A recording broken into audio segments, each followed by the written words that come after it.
Good morning, everybody, and welcome. We are here with another Vanguard Destination Spotlight in Japan, and this time we are going to bring to you the Shizuoka region, which is interesting. What you just saw from that video is that it's a beautiful balance of the old and the new, the ancient and the modern, and we're really excited today to have some partners here who are going to tell you how to put a lovely journey together in this region and then some suggestions for pre and post. So we are here with Taka Noguchi of Beauty of Japan. How are you? I'm doing great. Thank you for having me today.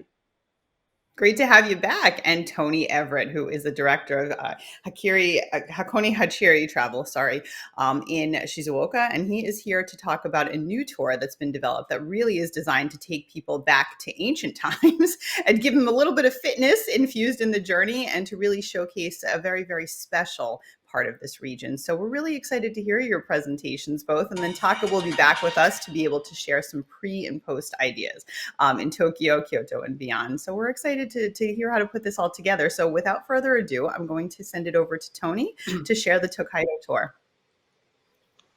Thanks very much, Gabby. It's great to be talking to everybody from here in Shizuoka, Japan.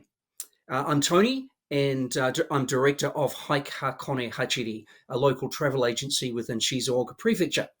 I'd like to share with you a short presentation of an exciting new tour that we've put together. This is a 5-day program that explores the 500-year-old Tokaido Foot Highway, which links Japan's modern capital of Tokyo in the east with the ancient capitals of Kyoto and Osaka in the west. So this tour will appeal to adventurous travelers who are looking for an off-the-beaten path Japan experience and have an interest in history, culture, and natural heritage. It's a 5-day program. Within the 5 days, there are 2 days of hiking, and the other 3 days are more leisurely exploring all these wonderful natural and historical spots along this old highway. So without further ado, I'd now like to share with you a short consumer-facing video that we've put together to tell the story of this tour. Shizuoka Prefecture, the majestic home of Mount Fuji, lies midway between Tokyo and Kyoto. The 500-year-old Tokaido Road, which links Japan's old and new capital cities, runs through Shizuoka. In the days of samurai and ninja, most Tokaido travelers were on foot. You can still enjoy this historical journey through Shizuoka today. 19th century woodblock print artist Hiroshige painted scenes of each of the post towns along Old Tokaido. Meet Tokaido locals whose families have been welcoming travelers for centuries. Try your hand at making woodblock prints. Be spiritual with nature. The Tokaido Shinkansen, named after the old foot highway, makes 6 convenient stops on its journey through Shizuoka for you to hop off and explore. Great.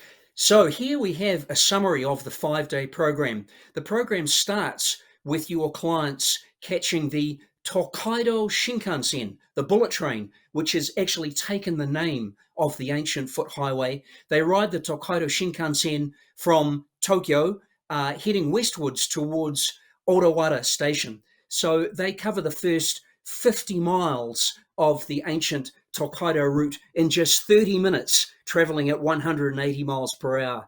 Then they hop off the train, we meet the clients, we set out on day 1 of the program, which is a hike through a Japan heritage area. Days 2 and 3 are in central Shizuoka in another Japan heritage area, also recently recognized for these Tokaido cultural values. Day 4, we do another hike over near the Kakegawa area of Shizuoka, and we finish off day 5 at the very western edge of Shizuoka in Hamamatsu City. Let me just take you through each of the days in a little bit more detail. Moving on, this is day 1. So as I mentioned, this is a hiking day. We meet the clients at Odawara Station off the bullet train. We do an 8-mile hike via Hakone. Very spectacular. When the weather's clear, we get great views of Mount Fuji, and we conclude the day in Mishima. Moving along, we can see some of the highlights of this day. We visit Amazake Chaya, which is a beautiful little traditional tea house on the route. It's under 13th generation management. It's been serving tea to thirsty Tokaido walkers for centuries. We pass through Hakone Checkpoint. We have lunch on the shores of Lake Ashi in Hakone. As you can see, when the weather's fine, spectacular views of Fuji. After lunch, we stroll along Cedar Avenue, which is lined for over a mile with these towering 400-year-old Japanese cedar trees, a very cathedral-like experience. We visit Yamanaka Castle ruins, and we hear about the penultimate battle of Japan's warring states period, which set up Tokyo as the modern capital of Japan. And we finish the day in a delightful little World Water Heritage area on Genbei-gawa River as we walk into Mishima Station. Moving along to day 2 of the program, we can see some of the features. We start to meet some of the locals of Tokaido, whose families have been looking after travelers, walkers for centuries. We meet Mrs. Yamazaki, who runs a lovely little sushi store on the route, and we have lunch there. But very importantly, Mrs. Yamazaki makes these gorgeous Tokaido souvenirs out of century-old antique silk. You can see she makes masks and computer cases, all with century-old designs of ancient people walking along the Tokaido route. We visit the Hiroshige gallery, which featured in the video we saw a minute ago. And we finish with a walk along Sata Pass, which is one of Hiroshige's most famous paintings, 200-year-old painting of the Tokaido route. And we have an opportunity to compare what Tokaido looks like today with what it looked like 2 centuries ago. Moving along to day 3. Again, we visit another tea house, this time under 14th generation management, and hear the story of that wonderful facility. In the afternoon, we visit the 2-century-old mansion of Japan's last shogun. Many of you will remember James Clavell's global hit Shogun, the classic Japanese historical novel that was published in 1975. Baby boomer clients such as myself know and love it. Well, Shizuoka Prefecture is very strong on the theme of shogun.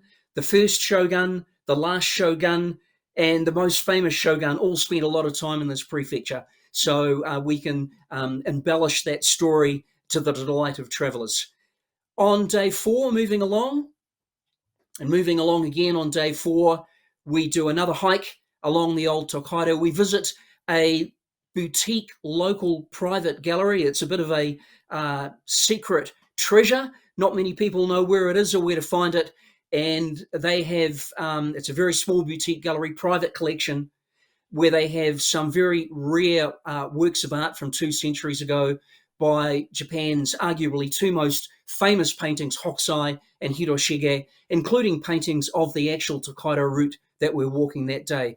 We finish day 4 with a farm stay experience, which is something a little bit different, staying with a local tea farmer's family. Moving along to day 5, the final day of the program, moving along in Hamamatsu area, we visit Hamamatsu Castle, which the shogun, which is the subject of James Clavell's epic novel, that shogun was master of this castle for 17 years. And it's said that it was that experience and his time here that set him up to become the most famous leader of Japan of all time, who then went on to set up Tokyo as the modern capital of this country.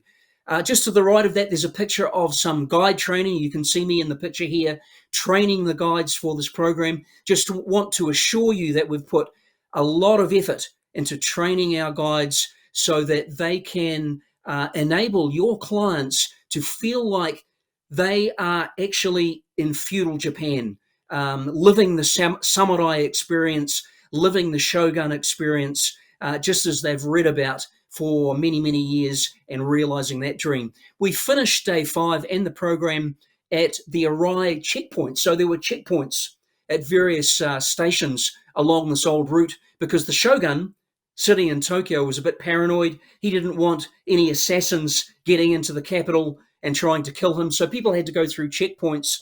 And one of the things that our clients really enjoy at this particular checkpoint, which, by the way, is the only remaining original feudal checkpoint in all of Japan. One of the things the clients really enjoy is that within this checkpoint, there's a special area where in feudal times, travelers had to prove their gender because only men were allowed to travel along the Tokaido. Yes, very sexist, but this is 200 to 500 years ago.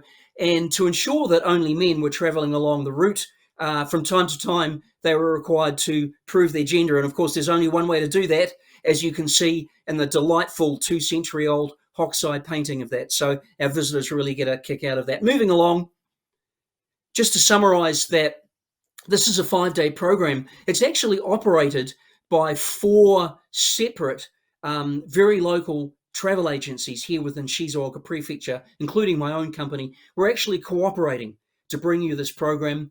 We're all small agencies, but we're all specialists in our local town and area. So we're working together to bring you the program, which we think is something a bit special. And moving along again, just to let you know that we are currently producing a 15-minute virtual familiarization of this tour. So that's myself actually on location in many of the spots that I've mentioned, interpreting the tour to help your staff perhaps understand better how they might be able to sell this tour to your clients. So that's it from me.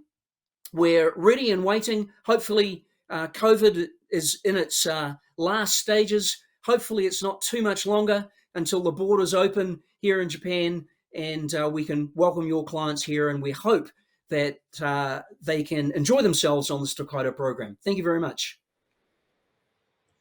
And that was wonderful. And so many people are counting the days. We really have waited a very long time. And it's so great that you guys have used this time to develop some really innovative products. So we're thrilled about that. And that's what we'll hang on to in the meantime. So we'll keep everybody posted once we have news. Thank you so much. Okay. And so that's one part of your journey. When you're going to Japan, you're typically going to stay a little bit longer and you'll probably want to infuse some pre and post options. So that was one beautiful leg. And then we can look at some options that you can add on to when you fly in and out of Japan. So we're going to turn it over to Taka again from Beauty of Japan. And he's going to deliver to us some ideas that you can use for pre and post. Thank you very much for your introduction, Gabriela. My name is Taka Noguchi. I'm the CEO and the founder of Beauty of Japan. So I will be doing the presentation to introduce about Tokyo and Kyoto. So we are Beauty of Japan. We are boutique DMC based in Tokyo, offering every kind of travel arrangements. We typically do customized itinerary for each client and for FITs and groups. And we take care of all the land arrangements you need in Japan. So details shown on the next slide. So accommodations, every kind of accommodations. And when I say every kind, you see the names hotels.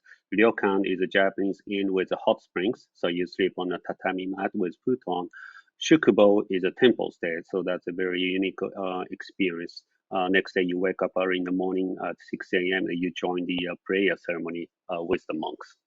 Then we can, of course, arrange guide, restaurants, and experiences. So here our strengths. Number one is the unique and special experiences. We have over 300 culture experiences and tours and activities from north to the south. Nowadays, every client's demand is very diversified. Some people foodies, some people like history, some people like architecture, some people like hiking. So we have a wide variety of programs to match with each client's needs. And of course, we always tailor-made an itinerary for each client and with hospitality in mind. So Tokyo and the Kyoto introduction. To start with, I'd like to show the general information of Japan in the next slide. So just to remind you that the Shizuoka Prefecture is located in the heart center of Japan and also in the middle of Tokyo and Kyoto.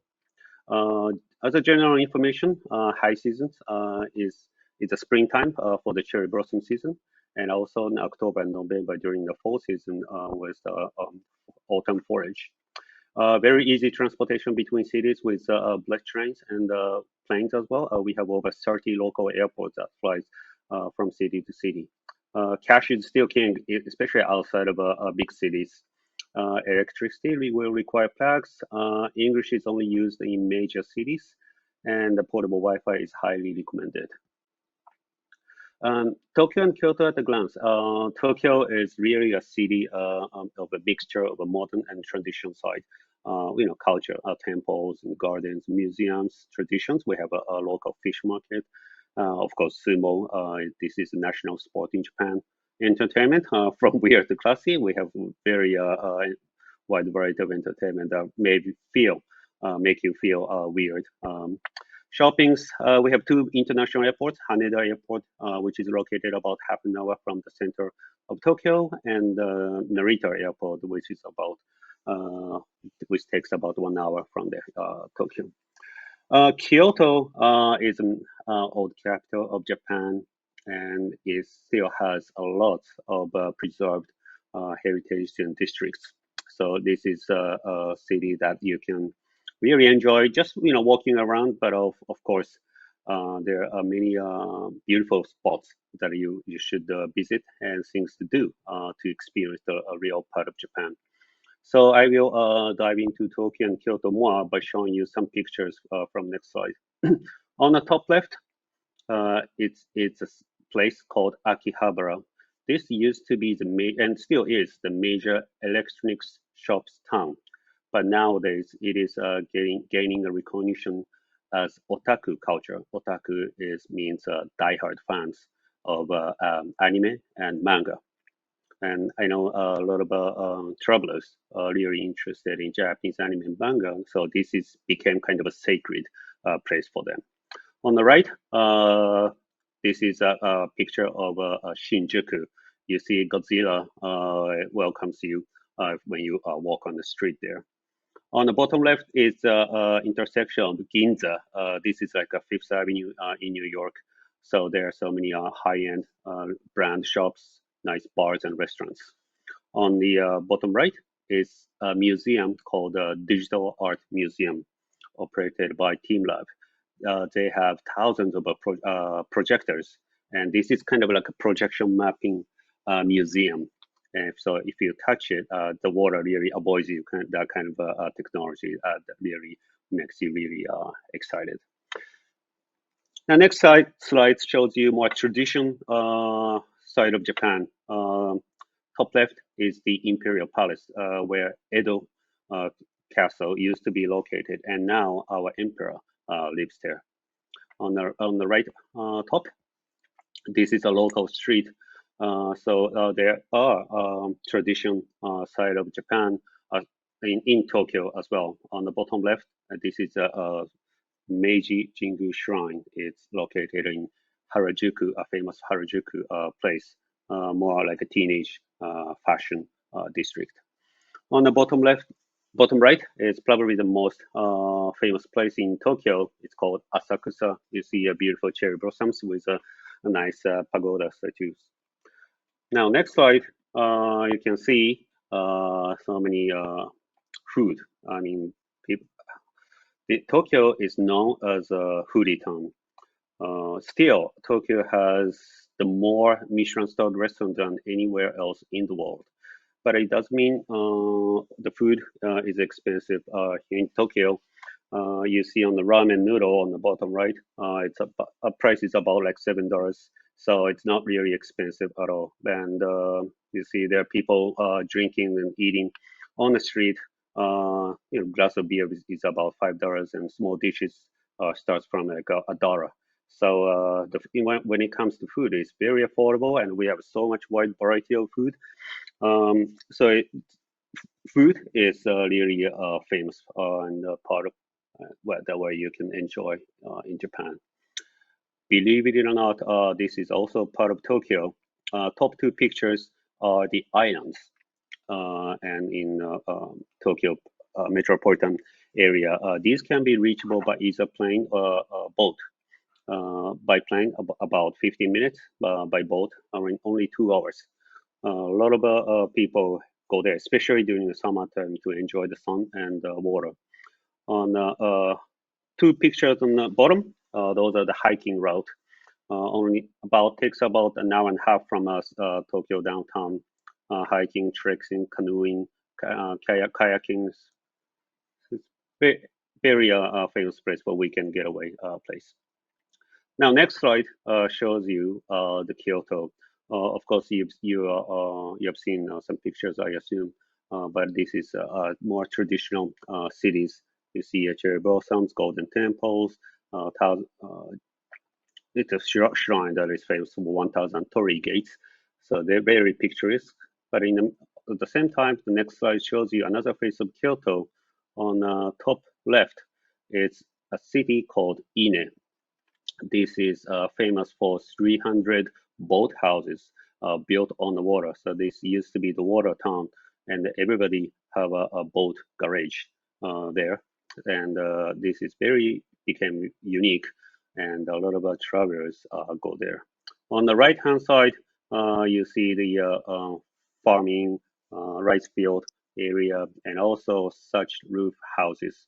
It is located about an hour from Kyoto downtown, and you can do the homestay in those old traditional houses. And the next slide shows you another side of Kyoto, which is artisans or the masters.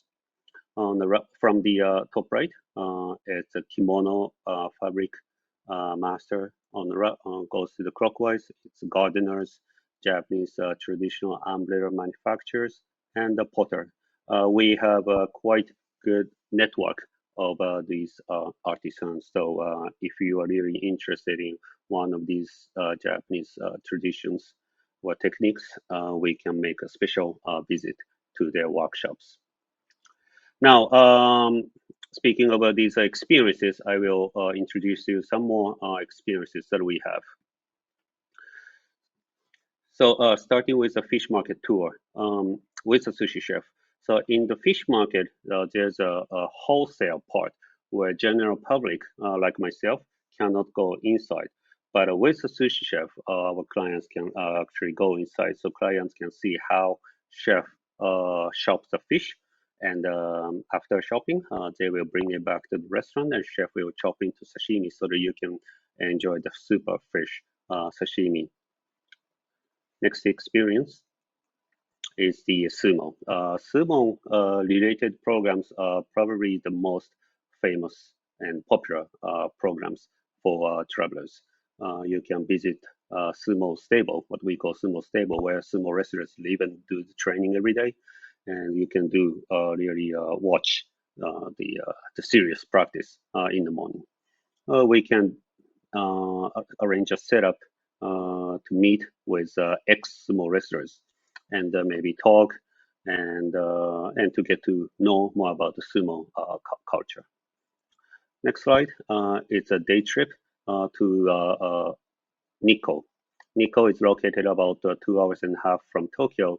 This is a World Heritage Shrine, and we have a network with a priest where you can do the special fire ceremony, and the shrine priest will do the tour just for your clients. Now, moving on to Kyoto's experiences.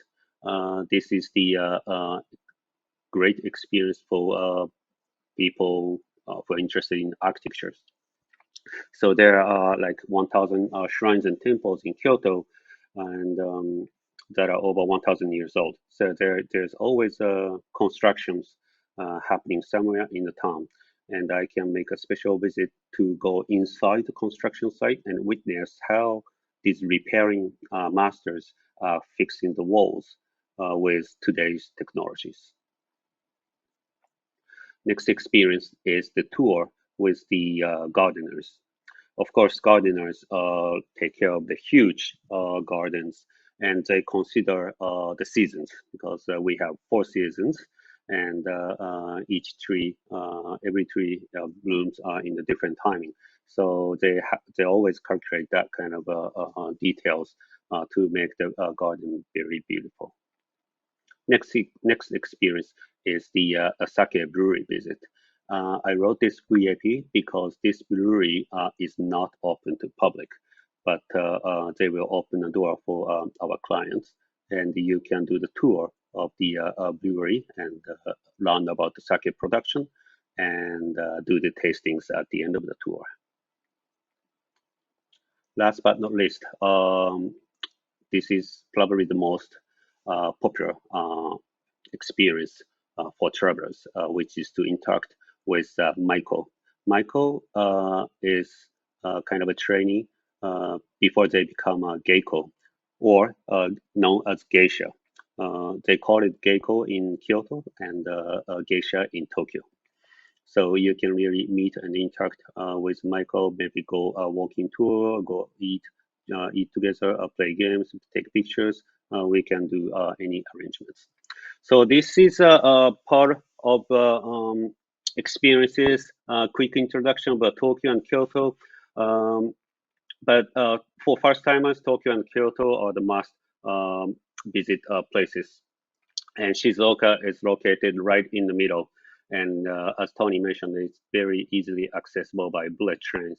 So if you need questions about the whole Japan, please feel free to contact me. Thank you very much for your time. That was great. And it was bringing back such great memories. And I did do that Mako experience, and it was pretty wondrous. Very, very unique to be able to ask so many interesting questions about a unique lifestyle. But all of that was wonderful. I'm certainly hungry now.